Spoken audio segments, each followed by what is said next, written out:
Well now, I suppose it's time I told you about the chimney. The one that shouldn't be there. The one that was there long before I was born.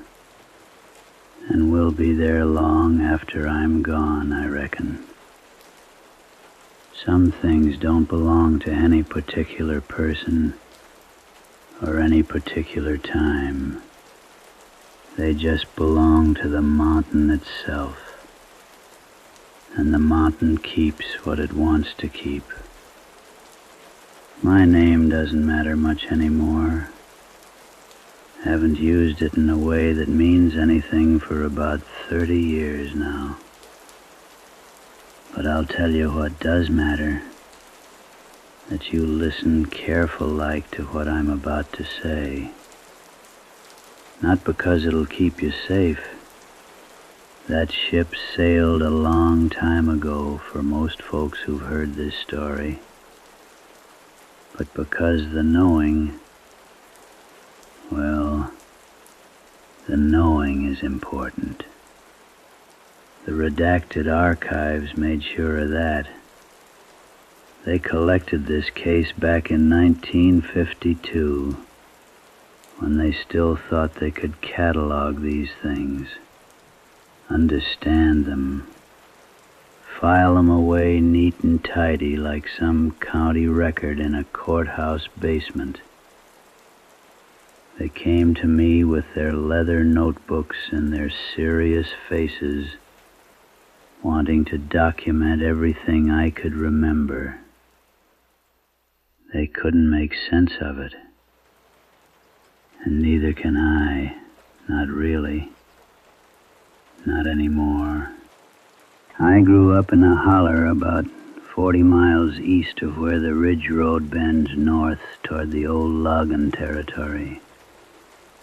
You know the place, where the Appalachian spine gets old and tired, where the mountains don't rise up all dramatic-like with their peaks cutting into the sky, but instead just settle, like an old man sinking deeper and deeper into a chair that's held his weight for 50 years.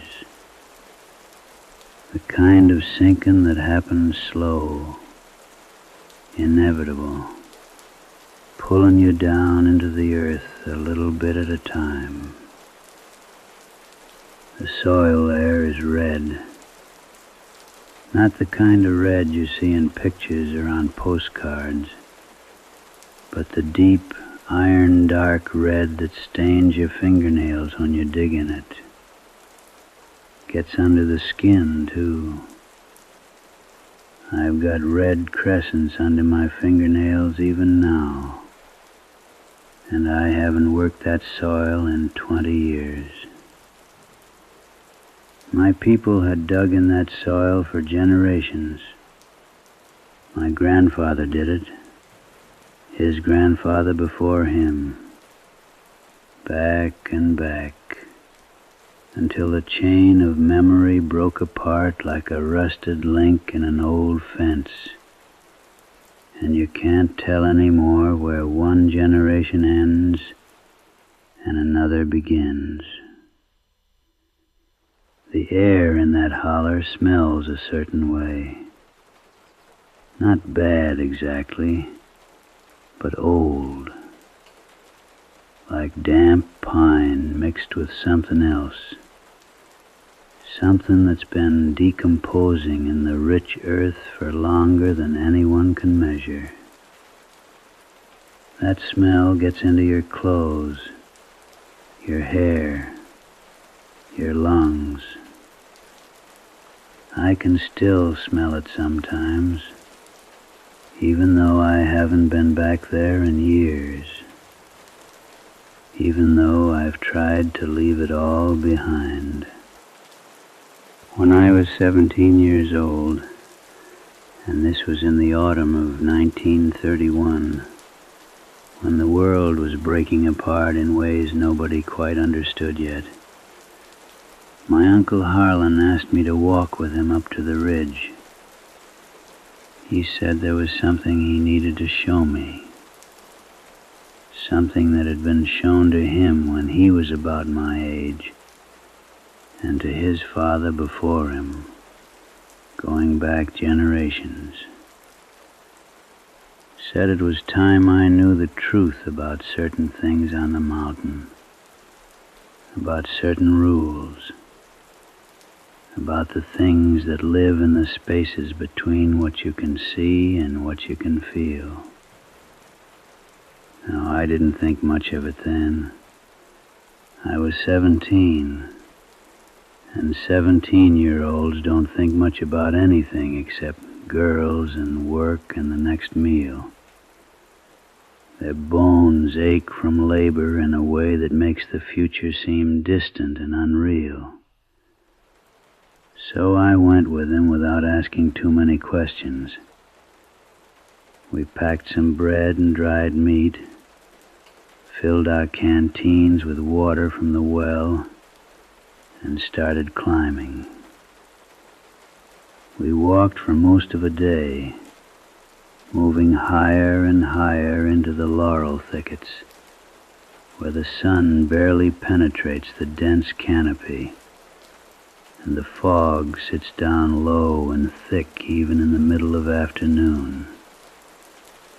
The laurel there grows so tight and twisted that you have to push through it like you're pushing through something alive. Your clothes get torn. Your skin gets scratched. The smell of the crushed leaves gets stronger the more you struggle against them. And then we came out onto a ridge I'd never been to before, though I'd lived my whole life within sight of these mountains. Harlan knew exactly where he was going. He walked with purpose, like a man returning to a place he'd been many times in his dreams. There was a chimney there. Just a chimney, standing alone on that ridge like some monument to a house that had been erased from the earth by time or fire or some other catastrophe that left no other trace behind. It was built from stone, dark gray stone that looked older than the mountain itself, older than the bedrock beneath the mountain. The stone was smooth in places where countless hands had touched it. Maybe 6 feet tall, give or take. The mortar was still intact. No crumbling, no degradation, no weather damage that you would expect from something that's been standing exposed to the elements for God knows how long. And there wasn't a single brick or wooden beam or stone foundation anywhere near it. Nothing but dirt and scattered rocks and the twisted roots of mountain laurel growing right up against the base, as if the mountain itself was trying to pull it down into the earth. The ground around it was bare and hard-packed, like something had worn away all the vegetation through constant, invisible use. I remember asking Harlan, I said, "Where's the house?" My voice sounded young and uncertain, even to my own ears. And he didn't answer me right away. He just stood there, looking at that chimney, the way a man might look at the grave of someone he loved. A long, quiet look that holds more sadness than any words could carry. The kind of look that says you're witnessing something that shouldn't exist, but does, and there's nothing you can do about it. Then he said, "The house was never here, boy. That's the whole point. That's the whole terrible point of it. He explained it to me then, slowly, the way you might explain something dangerous to a child. How the chimney had been there for longer than anyone could remember. How the oldest stories, the ones that had come down from the Cherokee people who lived in these mountains before my people came, and then filtered through generations of Scots-Irish settlers and coal miners and subsistence farmers, spoke of the stack as a landmark, a boundary, a warning to anyone with sense enough to heed it. There was a rule, Harlan told me, and he said it was important that I never, ever forgot this rule. Because one day, if I was unlucky or curious enough, I might find myself in a situation where remembering could mean the difference between going home and not going home, between staying alive and becoming something else entirely. The rule was this: never let the hearth go cold once you've stepped inside the shadow of the stack. I asked him what he meant by that. What did it mean to step inside the shadow? How could you step inside a shadow when shadow was nothing but the absence of light? And how did you keep a hearth warm when there wasn't any hearth there? No house, no fireplace, nothing but this solitary stone chimney standing alone on a ridge. He looked at me for a long time, and his eyes were sad in a way that made me understand that he'd asked these same questions once and never received satisfactory answers. Then he turned away from that chimney and started walking back down the mountain without another word. After we'd walked for a few minutes, he said to me, "If you ever get close enough to need to know the answer to those questions, boy, you'll already know what the answers are. You won't have no choice about knowing. It'll come to you like remembering something you never learned." We didn't speak about it again, not that day, and not for many years after. But I never forgot it. I couldn't.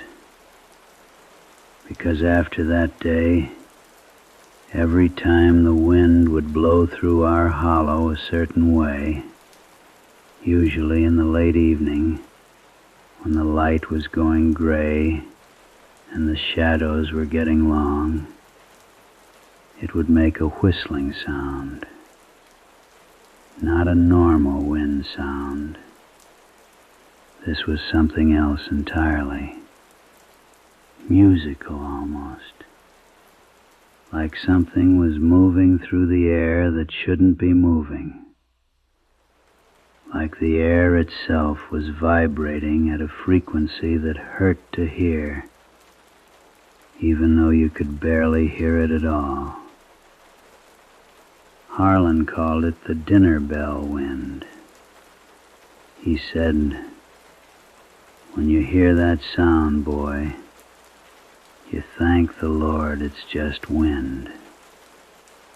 You thank Him real hard, because that sound means something is hungry, and it's calling for dinner." I didn't understand what he meant until much later. Much, much later. 23 years later, in fact. It was 1954. Harlan had passed on. Pneumonia in the winter of '49. gasping for breath in a cold bedroom while the wind howled outside. And I was all grown up by then, married, had 2 children. We were living in a house I'd built myself about 5 miles from where I grew up. Good land, good well water that never ran dry, even in the worst droughts. A place where my children could have a better life than I'd had. Or so I thought. But I was still a curious man. And curiosity is a dangerous thing in these mountains. It's in the blood, passed down like a disease. It makes you ask questions that shouldn't be asked. It makes you dig into places that should be left alone. I started asking around, asking old people in the general store, asking the elders who sat on their porches in the evenings, asking anyone who might know something about that chimney. And the stories I collected, Lord, the stories I collected. They were all different, but they all pointed to the same place, the same terrible, unavoidable place. There was the story of the Hutchins family.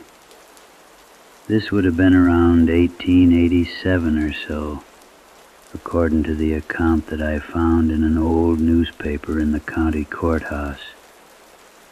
A whole family, mother, father, 3 children ranging in age from 6 to 14, disappeared one autumn, just vanished. One day they were there, the next day they were gone. Search parties went out, of course, found their empty cabin with the door hanging open, found their animals still penned up, hungry and neglected, found clothes folded on beds, food rotting on the table, but found no bodies, no sign of struggle, no indication of where they'd gone. Just absence. The kind of absence that leaves a hole in the world. About a week after they disappeared, hikers reported seeing smoke coming from that chimney. Not a lot of smoke, just a thin, constant stream, rising up into the gray autumn sky like a prayer that would never be answered. The smoke smelled wrong, they said. Not like wood smoke or coal smoke. More like something burning that shouldn't burn. More like flesh. More like hope. And there were sounds coming from around that chimney. Domestic sounds. The scraping of chairs on dirt. The clink of dishes being set down on a table that didn't exist. The sound of a woman singing. Just fragments of a song, repeated over and over. The same few bars, like a music box with a damaged spring that can only play one section before it has to start over. There was another story, this one from around 1902. A man named Creaker, that was his last name, I believe, went hunting up near the ridge one afternoon in late October. He was a careful man, a good man, methodical. Came back down the next morning with a blank look in his eyes and all his hunting equipment still in his pack, unused. Hadn't fired a single shot. When people asked him where he'd been, he couldn't explain it, or wouldn't. He just kept saying that the day had felt longer than it should have, that it had felt like weeks, like he'd lived a whole lifetime in those hours. He moved away about 6 months later, left his family, left the mountains entirely, caught a train north, and never came back. But before he went, he told his brother something in confidence. He said he'd seen the chimney, and he'd been curious about it, the way young men are curious about dangerous things. And he'd walked right up to it, right into that shadow you're supposed to never step into.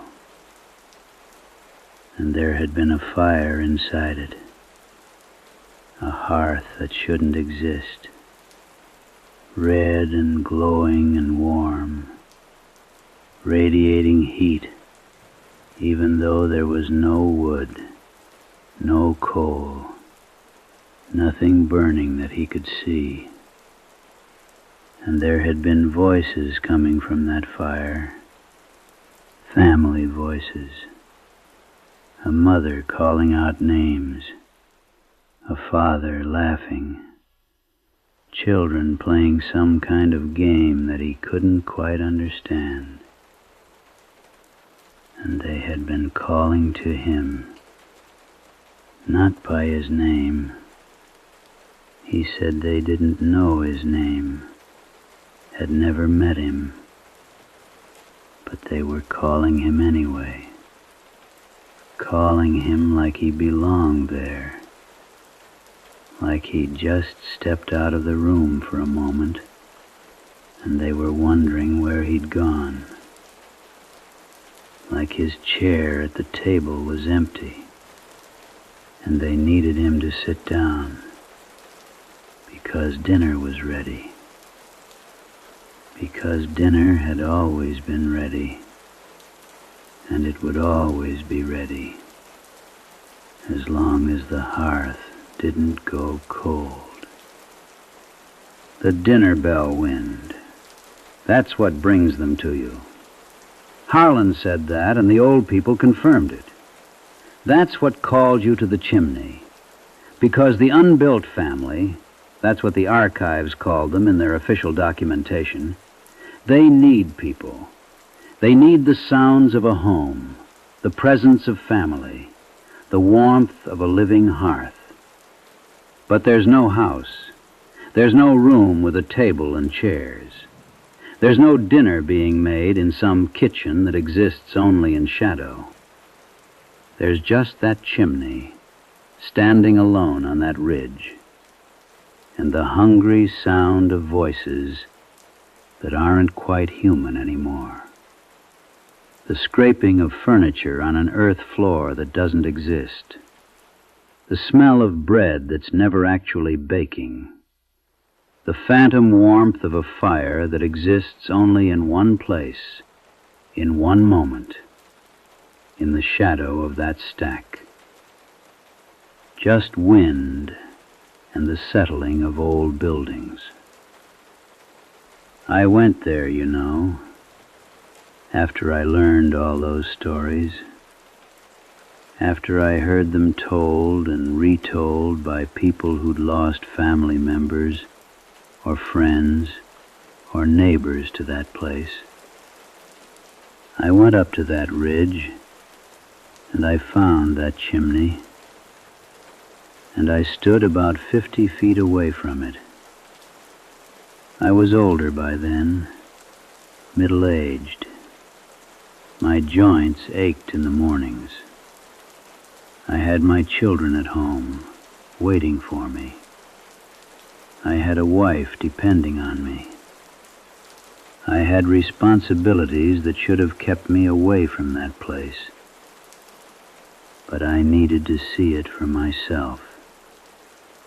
I needed to know if it was real, or if it was just a story that people told to explain disappearances and madness.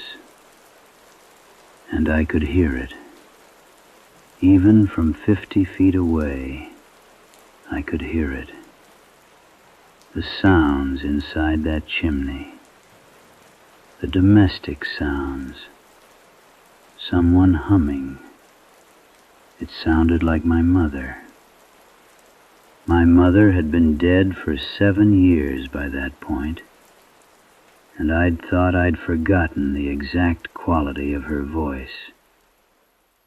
But there it was, coming from inside that stone stack, humming the same lullaby she used to hum when I was small, the one she hummed when the world was scary, and I needed to know that I was safe. And I felt it.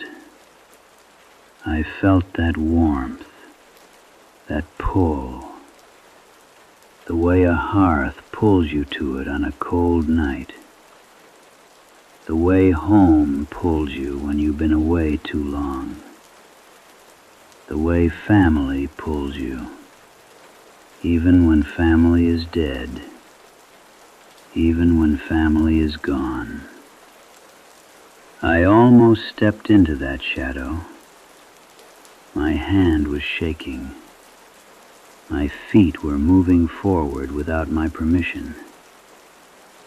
I could smell the bread now, even though I knew there was no bread. I could feel the heat from that impossible hearth warming my face. Everything in me wanted to step forward, to cross that threshold, to answer the call. And then the dinner bell wind came. It whistled through the stones of that chimney, and it sounded like all the voices at once, all the families that had ever been called, all the people who stepped into that shadow and never stepped back out, all the generations of the Unbuilt family, calling for someone new to join them. And I ran. I ran down that mountain the way I ran from fire.